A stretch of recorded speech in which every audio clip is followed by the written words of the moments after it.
Good PM. So today is Wednesday. So this is Coach Marsky. So freelance trainer. So 4:12 PM ngayon. So topic tayo ngayon. So ang pag-uusapan natin is bakit mahalaga ang exercise sa ating katawan. So guys, mahalaga ang exercise sa ating katawan dahil para mawala yung ating mga nararamdaman na sakit at para hindi tayo magkaroon ng sakit. Tapos maraming benefits ang mga exercise kagaya ng jogging. So ang jogging kasi is nagbibigay siya ng mga kagaya ng lose weight yan sa ating tiyan. So lose weight. So bumababa yung ating timbang. So pagka yung tayo nagja-jogging, tapos yung mga kagaya ng ating mental health, yan. So tapos yung kakaroon tayo ng energy, stamina, yan. Tapos yung cardiovascular, tapos yan, cardiovascular system. So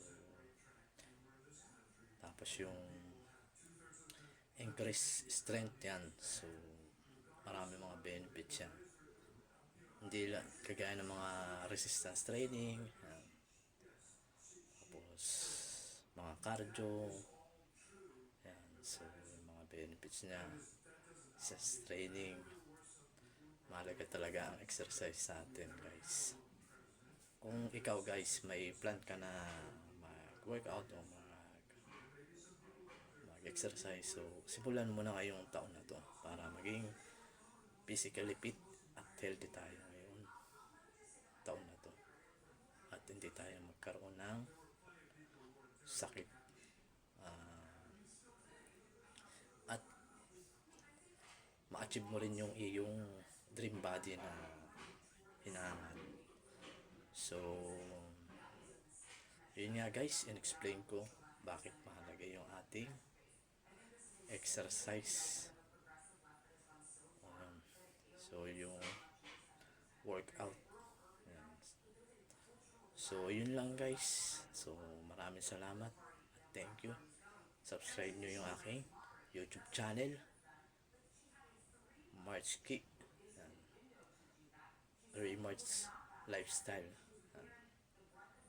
So dati Marchki Fit 2024, ngayon is Waymart Fitness Lifestyle. So yun lang guys, thank you. Stay fit and healthy.